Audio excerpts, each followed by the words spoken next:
Je vous salue dans le nom de Jésus. J'espère que vous vous portez à merveille. C'est toujours un privilège pour moi de partager la parole de Dieu avec vous. Et nous n'avons jamais mérité de servir Dieu. C'est une grâce que Dieu nous donne de nous joindre à son plan dans la vie des gens. Et nous devons le savoir que cette parole qui sort n'est pas seulement pour celui qui écoute, mais pour celui qui le parle, le dit aussi, celui que le Seigneur utilise. Parce que la parole de Dieu est une épée à double tranchante. Elle va vers celui à qui on adresse la parole et aussi vers celui qui enseigne la parole. Il fait double effet dans la vie des gens. Alors ce matin, c'est un message d'encouragement, un message de fortification que le Seigneur veut donner à quelqu'un ce matin. Et vous n'êtes pas sans savoir avec moi que le monde dans lequel nous sommes confrontés chaque jour à des défis. Et même si nous ne voulons pas, nous aurons des problèmes.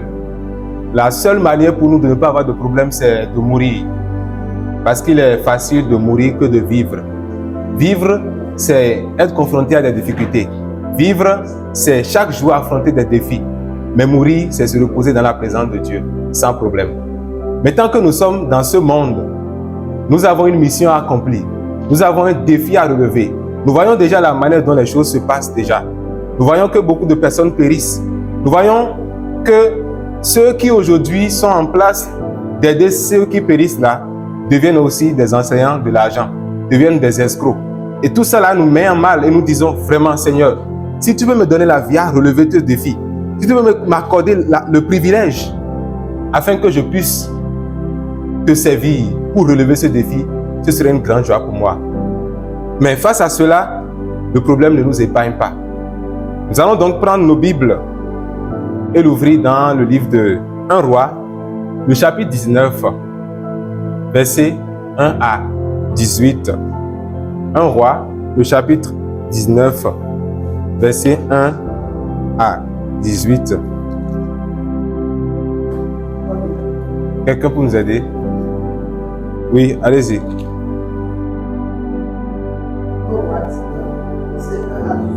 Oui. Le roi Akab raconte à Jézabel, sa femme, tout ce qu'Élie a fait et comment il a fait tuer tous les prophètes de Baal. Alors, Jézabel envoie un messager dit à Élie: demain à cette heure-ci, j'espère que je t'aurai traité comme tu as traité tous ces prophètes. Sinon, que les dieux me punissent très sévèrement. Élie a peur et il s'enfuit avec son serviteur pour sauver sa vie. Il arrive à Béersheba, dans le royaume de Juda. Il laisse son serviteur à cet endroit, puis il marche pendant une journée dans le désert. Il s'assoit sous un petit arbre, il a envie de mourir et il dit: maintenant, Seigneur, c'est trop, prends ma vie, je ne suis pas meilleur que mes ancêtres. Ensuite, il se couche sous le petit arbre et il s'endort. Mais un ange vient le toucher et lui dit: lève-toi et mange. Et il regarde, près de sa tête, il y a une galette cuite sur des pierres chauffées et un pot d'eau. Il mange, il boit et se couche de nouveau. Une deuxième fois, l'ange du Seigneur vient le toucher. Il lui dit: lève-toi et mange, car tu dois faire un très long voyage. Élie se lève, il mange et boit.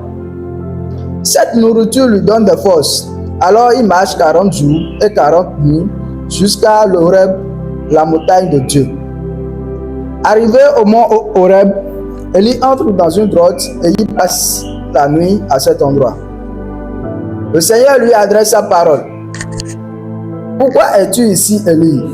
Il répond: Seigneur, Dieu de l'univers, j'ai pour toi un amour brûlant. Mais les Israélites ont abandonné ton alliance et ils ont détruit tes autels. Ils ont tué tes prophètes. Moi seul, je suis resté et ils veulent prendre ma vie. Le Seigneur lui dit: sors d'ici, va dans la montagne attendre ma présence. Moi, le Seigneur, je vais passer. Tout d'abord, avant l'arrivée du Seigneur, un vent violent se met à souffler. ils font la montagne et cassent les rochers. Mais le Seigneur n'est pas dans le vent. Après le vent, il y a un tremblement de terre.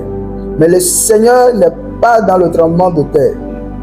Après le tremblement de terre, il y a un feu. Mais le Seigneur n'est pas dans le feu. Après le feu, il y a le bruit d'un souffle léger. Quand Élie l'entend, il se cache le visage avec son vêtement. Il sort et il se tient à l'entrée de la grotte. Alors, il entend une voix. Elle dit, « Qu'est-ce que tu fais ici, Élie ?» Élie répond, « Seigneur, Dieu de l'univers, j'ai pour toi un amour brûlant. Mais les Israélites ont abandonné ton alliance. Ils ont détruit tes autels. Ils ont tué tes prophètes. Moi seul, je suis resté et ils veulent prendre ma vie. » Le Seigneur lui dit, « Reprends la route par le chemin du désert. Va à Damas. Là-bas, tu consacreras Hazaël comme roi de Syrie. Puis tu consacreras Jéhu, fils de Nimshi, comme roi d'Israël. Et tu consacreras Élisée, fils de Shaphat, d'Abel Mehona, comme prophète pour te succéder. Tous ceux qui échapperont à Hazaël, Jéhu les tuera, et tous ceux qui échapperont à Jéhu, Élisée les tuera. » Verset 18. Mais je laisserai vivre 7000 Israélites, tous ceux qui ne sont pas mis à genoux devant le Dieu Baal et qui n'ont pas embrassé ses statuts. Que le Seigneur bénisse sa sainte parole. Amen. Alors, frères et sœurs, ce matin, le passage que nous venons de lire nous parle du prophète Élie et de Jézabel, la femme d'Akab. Et nous voyons dans ce passage que Élie est devant un grand défi, le défi de la peur. Et c'est un moment où Élie ne soit menacé. Il avait eu à relever un défi avec les prophètes de Baal. Dieu, à cause de la désobéissance du peuple d'Israël, a amené la sécheresse. Parce qu'ils adoraient les dieux de la fertilité, les dieux et beaucoup d'autres choses d'idoles. À cause de cela, Dieu a envoyé une sécheresse qui a duré 3 ans. Après ces 3 années, Dieu a envoyé son prophète Élie, quand nous lisons dans les chapitres précédents, pour informer son peuple que la pluie va venir. Et c'était un défi. Et aussi, et le roi Akab n'était pas d'accord parce que pourquoi tu vas nous dire la pluie va venir, c'est toi tu es qui et tout ça. Et il était obligé de lever un défi, disant de rassembler tous les prophètes de Baal et nous verrons qui adore le grand Dieu. Et nous voyons que ce jour-là, il a invoqué le feu et Dieu l'a répondu. Et nous voyons que tous ces 450 prophètes sont tués. Et face à tout cela, nous voyons dans le chapitre qui vient maintenant que Jézabel est vraiment en colère parce que Élie a tué tous ces prophètes de Baal. Élie a tué tous ces serviteurs du diable pour élever la gloire de Dieu. Alors, ce passage nous montre premièrement que même les plus grands hommes, même les grands serviteurs de Dieu, fussent-ils grands ou quoi, passent par des moments de difficulté. Mais face à cela, Dieu promet de les restaurer. Dieu promet d'être avec eux. Dieu promet d'être leur appui puissant. Ce matin, il s'agira premièrement de voir les défis auxquels nous sommes confrontés aujourd'hui dans la mission de Dieu. Parce que Élie était un prophète serviteur de Dieu. Alors aujourd'hui, quels sont les défis auxquels nous sommes confrontés? Et en deuxième partie, nous allons voir qu'est-ce que Dieu a fait pour relever sa gloire. Parce que vous devez le savoir, Dieu ne fait rien par hasard. Tout ce que Dieu fait, c'est à cause de son nom, à cause de sa gloire. Alors, la première partie, c'est donc de voir que même les grands hommes de Dieu, ça c'est la première leçon, si je vais le dire ainsi, passent par des moments de difficulté. Quand nous lisons du verset 1 au verset 4, nous voyons que lorsque Jézabel a dit qu'il va tuer le prophète Élie, nous voyons la peur qui a envahi le prophète Élie. Le verset 3 nous dit, Élie voyant cela, se leva et s'en alla pour sauver sa vie. Il arriva à Beersheba, qui appartient à Juda, et il laissa son serviteur. Élie La première chose que nous avions vue, c'est que Élie passait par une crise émotionnelle. Cette crise émotionnelle est matérialisée par la peur qu'il avait. Il avait peur de sa vie. Et au-delà de cela, il n'a pas seulement eu peur. La conséquence de cette peur est qu'il a perdu confiance en Dieu. Il ne croit plus que Dieu peut. Le Dieu d'hier est toujours le Dieu d'aujourd'hui. Lorsque si Élie se remémorait de ce que Dieu avait fait dans les chapitres précédents, il allait voir que ce Dieu qui a relevé ce défi au point même que il n'a pas seulement demandé qu'on invoque le feu, mais il a d'abord demandé de l'eau. Nous savons que là où il y a de l'eau là, c'est difficile d'avoir le feu. Donc lui il a même demandé de l'eau et il dit puisez de l'eau. Et malgré ça, Dieu a répondu. Ce Dieu qui a fait cela dans le chapitre précédent, est-il incapable de me sauver de cette jeune dame païenne, de cette servante du diable qui n'est rien devant Dieu? Il a perdu la confiance en Dieu. La peur peut nous amener à perdre confiance en Dieu. Et non seulement il a perdu la confiance en Dieu, mais la troisième chose, c'est que il a abandonné sa mission. On a vu que il a quitté le lieu où il était pour aller se réfugier, pour aller sauver sa vie. Imagine que Dieu, par exemple, te met à Calavi pour servir Dieu, pour lui dire, voici ce que tu vas faire, parce que nous devons le savoir. Nous devons définir là où nous devons travailler et être efficaces. Imagine que Dieu t'envoie en mission dans un lieu. Et arrivé là-bas, les habitants du pays te parlent de comment les serviteurs de Dieu qui étaient là, on te montre leur tombe, on te montre comment ils ont été persécutés, on te montre comment ils ont été chassés. Et à cause de cela, tu prends peur et tu payes encore ton billet pour te retourner. C'est un peu ce qui se passe ici. Il a abandonné sa mission. Il a abandonné sa mission. Parfois, le poids du ministère, les défis que nous voulons affronter, par exemple la conférence que nous avions faite, nous voulons prêcher aux musulmans, c'est un grand défi que nous voulons relever pour la cause du royaume. Et il ne faut pas seulement la maîtrise de la parole de Dieu, mais il faut le courage en Dieu. Il faut être prêt à y mettre sa vie de manière sage. Alors, aujourd'hui, quelle est cette chose qui nous fait peur aujourd'hui? Nous voyons que pour Élie, c'est parce qu'une jeune fille l'a menacé de le tuer. Mais aujourd'hui, nous avons peur de quoi? Nous voyons beaucoup d'hommes de Dieu, de serviteurs de Dieu, même de chrétiens, qui ont peur de ce qu'ils vont manger. Alors que Dieu est prêt à nourrir les oiseaux. Les oiseaux qui n'ont pas un métier, dont leur métier est de voler, Dieu est prêt à les nourrir. Dieu est prêt à revêtir les herbes des champs qui existent aujourd'hui et qui demain seront coupées et jetées au feu. Mais pourquoi nous avons peur aujourd'hui que ce Dieu si puissant, qui est capable de nous donner la provision qu'il faut pour le servir, pourquoi nous avons peur de ce que nous allons manger? C'est normal en tant qu'homme, lorsque tu as faim, alors que tu n'es pas dans un programme de jeûne, alors que tu n'es pas dans un programme de jeûne et prière, et tu as vraiment faim. Et même si tu acceptes que c'est un jeûne et tu finis, il faut rompre le jeûne, tu ne trouves même pas quoi rompre le jeûne avec. Tu continues et tu ne sais pas quoi faire. Ça peut nous amener à avoir peur. Mais ce matin, Dieu veut nous rassurer que depuis que nous sommes nés jusqu'à maintenant, c'est quelque chose que nous mangeons. Dieu qui a créé la bouche sait que l'homme a besoin de la nourriture. Dieu qui a créé le corps sait qu'il faut prendre soin. Devant quoi avons-nous peur aujourd'hui? Alors, non seulement il a peur, il a abandonné sa mission, mais il était prêt même à mourir. Il dit dans le verset,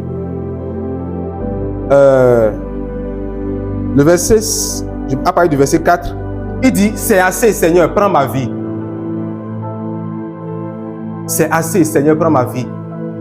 À des moments donnés, nous traversons des situations parce que nous sommes des hommes et nous sommes à point de dire, Seigneur, il vaut mieux de mourir pour avoir la paix. Parce que quand nous regardons aux charges que nous avons dans la famille, aux charges du ministère, notre propre vie, où est-ce que nous sommes?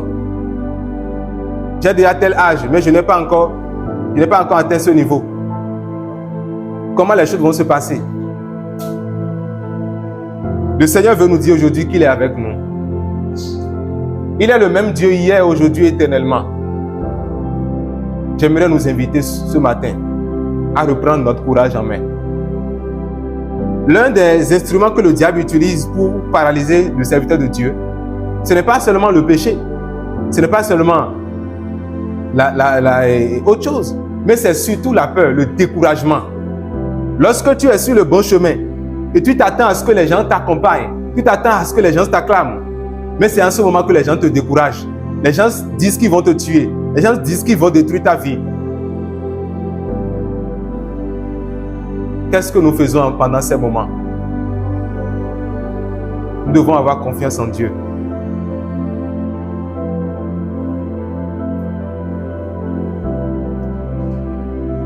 Nous voyons dans le livre de Marc 6, verset 31, la solution qu'il nous faut lorsque nous traversons ces moments de dilemme, de difficulté. Qu'est-ce que nous devons faire? C'est ça la question qui se pose. Quand nous lisons Marc 6, verset 31, quand nous remontons un peu, nous voyons que Jésus-Christ a envoyé ses disciples pour travailler, pour aller en mission, pour prêcher la bonne nouvelle, pour prêcher l'évangile. Lorsque ses disciples sont revenus, Jésus-Christ leur a dit quoi? Le verset 31. Il dit, allons de l'autre bord pour nous reposer. Allons nous reposer. Et quand vous lisez le verset, Marc 6, 31, je le lis. Il dit, Jésus leur dit, venez à l'écart dans un lieu désert et reposez-vous un peu, car il y avait beaucoup d'allants et de venants, et ils n'avaient même pas le temps de manger. Quand nous parlons du lieu désert dans lequel nous devons aller, dont Jésus a parlé à ses disciples, c'est un lieu de calme, de tranquillité, de retraite spirituelle, émotionnelle, physique. Alors, la solution n'est pas de continuer par servir Dieu dans le désespoir, mais c'est de prendre un temps pour se retirer, d'avoir une retraite personnelle, un temps où nous reposons notre corps, un temps où nous contemplons la présence de Dieu. Quand nous lisons dans les évangiles, nous voyons la mission de Jésus avec ses disciples. La Bible dit que Jésus-Christ a choisi ses disciples pour deux raisons. La première raison, c'est d'être avec lui. Et la seconde raison, c'est de le servir. Aujourd'hui, l'Église a perdu la priorité, surtout les hommes de Dieu. Nous sommes dans le service jusqu'à ce que l'épuisement nous attrape. Et nous n'avons pas un temps pour nous-mêmes, pour traiter avec notre relation avec Dieu, pour nous ressourcer, pour nous revigorer afin de continuer. Il y a un adage qui dit que celui qui veut faire un long voyage prépare sa monture spirituelle, sa monture physique, sa monture émotionnelle. Ceci va nous amener au deuxième point. Dieu, dans les moments de faiblesse, promet nous restaurer. Parce que c'est humain, à tout homme. Nous devons reconnaître ça, que ça peut arriver à tout le monde. D'avoir peur, ou bien même de traverser des crises spirituelles, où tu vois que tu es en train de lutter avec un péché. Faut-il continuer en luttant avec le péché et lutter avec le diable sur le terrain? Ou que faut-il faire? C'est de venir à l'écart. Dieu est à l'écart et nous attend. Alors, la deuxième partie, c'est de dire vraiment que nous devons compter sur Dieu pour la restauration. Quand nous lisons le verset 5 au verset 7, nous voyons que l'ange de l'Éternel est venu 2 fois donner la nourriture à Élie. Il lui a dit, le chemin est long, repose-toi, mange. À des moments donnés, nous voulons aimer Dieu que Dieu. Nous voulons servir Dieu plus que la norme qui est donnée.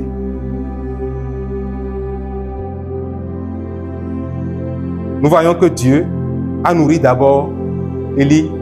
Il a travaillé avec son corps. Parce que nous devons savoir, notre corps et notre esprit sont liés. Lorsque nous avons une déstabilisation corporelle, ceci peut agir sur nos émotions. Imagine que tu te lèves et tu as un problème de santé. Est-ce que tu peux être revigorant pour prêcher la parole de Dieu. Ce serait difficile. Donc, Dieu n'a pas condamné Élie pour lui dire, ah, toi, tu es un peureux. Toi, c'est quoi? Non, mais Dieu a traité avec son corps. Dieu lui a dit, repose-toi, mange. C'est quoi? Je ne t'ai pas dit de servir Dieu plus que moi-même. Quand même, il faut te reposer. Ça, c'est le premier élément de la restauration physique. La deuxième chose que nous avons notée, c'est la restauration spirituelle. Il ne suffit pas seulement de se réfugier dans un coin pour dormir et manger seulement, quoique cela fait partie du processus de la restauration. C'est la première étape d'ailleurs. Mais il faut prendre le temps pour soi-même, pour sa vie spirituelle. J'aimerais nous demander, est-ce que nous avons des moments personnels d'intimité avec le Seigneur, où nous nous laissons dans la présence de Dieu, même si nous n'avons pas de problèmes à lui poser. Dans la plupart des religions au monde aujourd'hui, dans l'islam et dans d'autres, la prière est perçue comme un moyen juste pour demander à Dieu, pour exprimer ses besoins à Dieu. Mais dans le christianisme, la prière n'est pas seulement un moyen pour exprimer ses besoins à Dieu, mais c'est un moyen de communion avec Dieu. C'est un moyen de communication avec Dieu. C'est un moyen d'intimité avec Dieu. C'est un moyen de croissance spirituelle. Nous ne demandons pas seulement à Dieu lorsque nous voulons prier, mais nous nous laissons dans la présence de Dieu. Nous l'adorons, nous le louons. Nous voyons sa grandeur. Et nos problèmes sont petits devant sa grandeur. Lorsque nous nous concentrons sur la grandeur de Dieu, sur la majesté de Dieu, nos problèmes disparaissent. Est-ce que nous avons des moments d'intimité avec Dieu? Nous voyons dans le passage, dans le chapitre, que lorsque Dieu voulait se révéler à Élie, il y avait eu d'abord un tremblement de terre. Après cela, il y a eu du feu. Et Élie s'attendait à voir la présence de Dieu pendant ces moments. Mais Dieu n'était pas là. Dieu n'était pas dans le tremblement de terre. Dieu n'était pas dans le feu. Mais Dieu s'est révélé à travers un murmure doux et léger. La plupart des temps, nous sommes dans les jacassements du ministère, dans l'agitation du ministère où nous sommes occupés à ne servir Dieu. Et nous oublions que nous-mêmes, nous avons une vie spirituelle dont Dieu a besoin. Il s'agit d'un moment d'intimité avec Dieu. L'une des disciplines spirituelles que Jésus a pratiquées, c'est le silence. C'est l'isolement. L'isolement n'est pas l'ennemi de la communion fraternelle. Il y a un temps pour rester ensemble. Il y a un temps pour rester à part avec Dieu. Parce qu'avec Dieu aussi, c'est être ensemble avec Dieu. La présence de Dieu ne dépend pas des manifestations visibles, mais aussi dans un murmure doux et léger. Élie pouvait avoir l'intention pour dire, ah, elle m'a menacé qu'elle va me tuer. Dieu va agir de manière brutale. Il y aura un tremblement, il y aura un feu pour brûler Jézabel. Mais ce n'est pas toujours dans les manifestations physiques que Dieu se révèle, même dans le silence. Il peut arriver un moment où vous traversez des moments difficiles, où ce que vous voulez brutalement que Dieu fasse, Dieu ne le fasse pas. Peut-être que vous vous attendez à ce que quelqu'un vous donne des millions. Peut-être que vous vous attendez à ce que quelqu'un vienne vous proposer un mariage. Peut-être que vous vous attendez à ce que quelqu'un vienne vous encourager. Mon frère, tu fais bien. Mais Dieu n'est pas toujours dans les bruits. Il est dans le murmure doux et léger. La dernière étape de la restauration, c'est la restauration missionnaire. La restauration missionnaire, dans le verset 15 à 17, nous voyons que Dieu n'a pas seulement nourri Élie pour le nourrir. Dieu ne l'a pas seulement, ne s'est pas révélé à lui pour se révéler à lui, mais l'objectif de Dieu, c'est de le confier une nouvelle mission. Le verset 15 au verset 18 nous montre que Dieu a confié à Élie d'aller établir Jéhu, d'aller établir Élisée. Parce que Dieu a encore à faire avec lui. À des moments donnés, nous oublions que nous avons du chemin à faire. Est-ce que nous savons que nous avons du chemin à faire? J'aimerais que tu dises à ton voisin, il y a à faire. Le chemin est long. Le chemin est long. Ne te décourage pas. Fais une retraite spirituelle.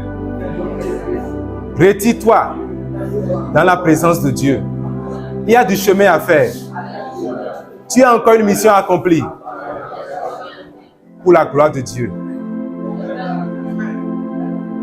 Amen. Frères et sœurs, ce matin, mon message ne sera pas long, mais c'est pour nous dire que quand Dieu nous restaure, ce n'est pas seulement pour nous faire du bien, mais pour nous remettre dans la mission qu'il nous a confiée. Parce que les problèmes peuvent nous déconcentrer, peuvent nous faire dérailler. Mais Dieu veut nous remettre encore à notre place, nous établir, nous confier une nouvelle mission. Quelques applications pour finir, pour notre vie. Face au moment de faiblesse, la première chose que nous devons faire, c'est de reconnaître notre fragilité. Lorsque vous conduisez une moto et l'essence finit, qu'est-ce que la moto fait? La moto s'arrête. Même si vous avez une volonté d'aller à un lieu, la moto s'arrête. Mais pourquoi nous croyons que notre corps, s'il n'a pas l'essence de la nourriture qu'il faut, doit continuer par travailler? Si une moto fabriquée par des hommes a besoin d'essence pour continuer, alors notre vie, à plus forte raison, pourquoi nous la forçons si nous sentons que nous devons prendre une pause? Reconnaissons notre fragilité. Admettre que nous pouvons être fatigués. Prendre un temps.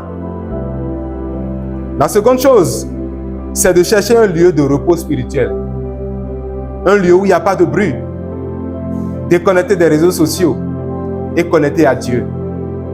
Connecté au réseau céleste où nous sommes tranquilles, nous écoutons la voix de Dieu. Nous ne sommes pas là à enseigner la parole de Dieu à Dieu en parlant que dans la prière. Nous sommes là à écouter de Dieu. La dernière chose, c'est de demander à Dieu une fraîche onction, une vision fraîche pour le ministère et pour notre vie spirituelle. Alors ce matin, nous allons nous tenir sur nos pieds. Parce que Dieu n'a pas encore fini avec nous. Nous avons du chemin à faire. Ce matin, tu vas dire à Dieu, Seigneur, je reconnais que je suis un homme fragile. L'apôtre Paul pouvait dire que Dieu a déposé 7 vases dans des terres mortelles. Dis à Dieu, Seigneur, je reconnais que je suis fragile. Pardonne-moi pour les fois où j'ai ignoré cela. Ignorer que nous sommes fragiles nous amène à servir Dieu plus que Dieu. À servir Dieu même si nous sommes fatigués. À continuer même si nous traversons des faiblesses spirituelles. Mais reconnaître sa fragilité, c'est de s'arrêter. Seigneur, je suis fragile. Je reconnais. La Bible dit que les jeunes se fatiguent. Les vieillards aussi. Mais ceux qui se confient à l'Éternel, le Seigneur renouvelle leur force. Ils volent comme de l'aigle sans se fatiguer. Demande à Dieu la force ce matin. Ce n'est ni pas ta force que tu peux rester debout, mais c'est en reconnaissant ta dépendance de Dieu, de te ressourcer pour continuer la marche. Nous avons du chemin à faire. Dieu nous attend à un carrefour très loin. Peut-être que nous n'avons même pas encore fait 1 kilomètre. Alors le chemin reste. Demande à Dieu la force.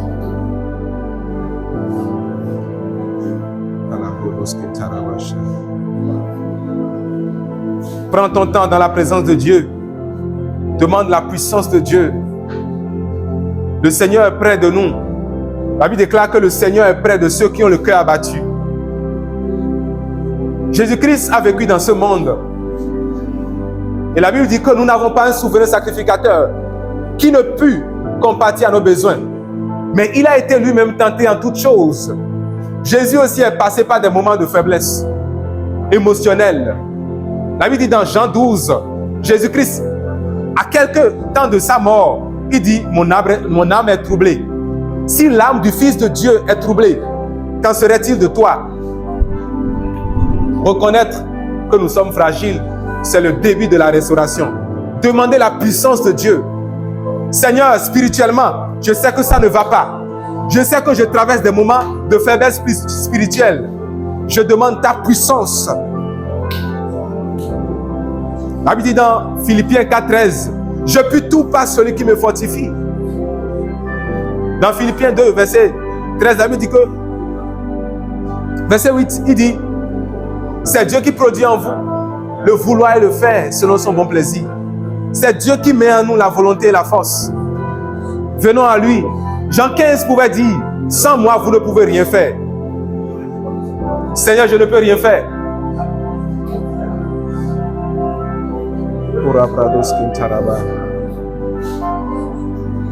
Au nom de Jésus, nous avons prié. Tu vas dire, Seigneur, nous prions pour notre pasteur qui traverse des moments de crise sanitaire, de santé, Seigneur. Nous prions que tu l'assistes au nom de Jésus. Nous déclarons la guérison de Dieu. Parce que rien n'est impossible à Dieu. Et rien n'est impossible à celui qui croit que Dieu peut le faire. Seigneur, ce matin, nous prions pour notre pasteur. Nous prions que, Seigneur, tu le fortifies au nom de Jésus. Tu le guérisses au nom de Jésus. Prions dans le nom de Jésus. Prions sincèrement.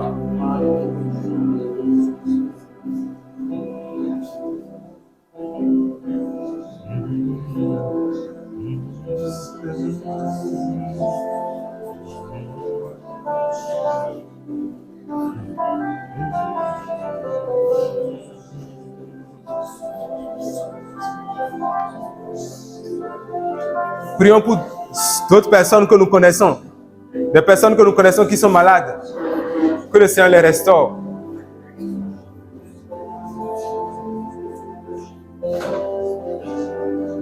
Nous pouvons aussi être malades mentalement lorsque nous sommes accablés par des soucis. La Bible nous demande de prier et la paix de Dieu qui surpasse toute intelligence gardera nos pensées en Jésus-Christ. Nous avons besoin de la présence de Dieu. Oh Seigneur, garde-moi fidèle à toi. Oh Seigneur, garde-moi fidèle à toi. J'ai un prix à remporter, des victoires à gagner. Ô Seigneur, garde-moi fidèle, oh fidèle à toi. Ô Seigneur, fidèle, oh garde-moi, garde-moi. Ô Seigneur, fidèle à toi. J'ai un prix emporté, des victoires à gagner. Oh Seigneur, garde-moi, oh fidèle à toi, garde-moi, oh Seigneur, fidèle à toi, garde-moi, oh Seigneur, fidèle à toi. J'ai un prix à remporter, des victoires à gagner. Oh Seigneur, garde-moi fidèle à toi. J'aimerais demander à quelqu'un de prier pour nous. Seigneur, nous te disons merci. Nous te bénissons, Seigneur, de nous sommes vraiment reconnaissants, Seigneur, pour le papa que tu as. Seigneur, lorsque nous regardons, Seigneur, en arrière, nous voyons que toi, Seigneur Jésus. Nous sommes reconnaissants, Seigneur, pour ce message que tu as donné ce matin. Et je crois que c'est tombé sur de bonnes lèvres. Tu parles de mille manières. Et nous savons que ce matin, Seigneur, tu as touché le cœur de chacun de nous. Que ton nom soit glorifié. Seigneur, donne à chacun de nous de voir comme tu vois, d'entendre, Seigneur, comme tu entends, de marcher comme tu marches, de comprendre la profondeur, Seigneur, de ce message. Nous croyons que, Seigneur, tu le feras avec chacun de nous. Seigneur Jésus, nous prions, Seigneur, de recommander, Seigneur, ton serviteur bien-aimé. Seigneur, nous demandons que tu l'équipes davantage au nom de Jésus. Amen. Point-le, Seigneur, davantage au nom de Jésus. Amen. Recharge-le davantage au nom de Jésus. Amen. Seigneur, nous te disons merci pour la santé de notre pasteur. C'est toi qui guéris et tu guéris parfaitement. Tu as dit dans ta parole que par tes maîtrises nous serons guéris.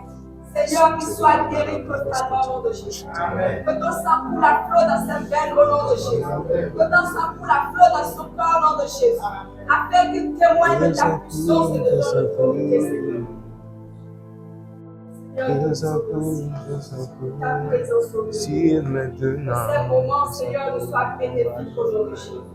Merci pour le reste, Seigneur, des éternels. Au nom de Jésus, nous avons.